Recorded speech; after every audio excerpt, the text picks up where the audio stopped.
ઉત્તરાખંડમાં વરસાદ ફરી આફત બન્યો, ક્યાંક ભૂસ્ખલન તો ક્યાંક વૃક્ષો ધરાશાયી, અનેક લોકો ફસાયા। ઉત્તરાખંડમાં રવિવારે હવામાનમાં અચાનક પલટો જોવા મળ્યો હતો અને ભારે પવન સાથે વરસાદ શરૂ થયો હતો। આ અણધાર્યા મુશળધાર વરસાદને કારણે ઘણી જગ્યાએ વૃક્ષો ધરાશાયી થયા હતા। વરસાદને કારણે ઋષિકેશ બદ્રીનાથ હાઈવે પર શિવપુરી નજીક ભૂસ્ખલનના કારણે રસ્તો બ્લોક થઈ ગયો હતો, જેમાં રસ્તાઓ પર કાટમાળ જમા થયેલો જોવા મળ્યો હતો અને વાહનોની અવરજવરમાં મુશ્કેલીઓનો સામનો કરવો પડી રહ્યો હતો। ભૂસ્ખલનના કારણે ઋષિકેશ બદ્રીનાથ હાઈવેની બંને બાજુ વાહનોની લાંબી કતારો લાગી ગઈ હતી। લોકોએ કાટમાળમાં ફસાયેલા વાહનોને કાઢવાનો પ્રયાસ કર્યો હતો, જો કે આમાં કોઈને ઈજા થઈ નથી। ઘટનાની માહિતી મળતા જ પોલીસ ઘટના સ્થળે પહોંચી ગઈ હતી અને રાહત અને બચાવ કાર્ય શરૂ કર્યું હતું અને એસડીઆરએફની ટીમ પણ ઘટના સ્થળે પહોંચી હતી। દહેરાદૂનમાં પણ ઘણી જગ્યાએ ભારે વરસાદની અસર જોવા મળી હતી।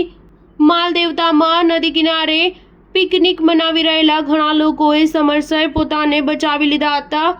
માલદેવતા નજીક વાદળ ફાટવાથી સાંગ નદીમાં પાણીનું સ્તર અચાનક વધી ગયું હતું, પરંતુ બધા સુરક્ષિત હોવાનું કહેવાય છે। સ્ટાર ન્યૂઝ 7 હંમેશા સચ્ચાઈની સાથે।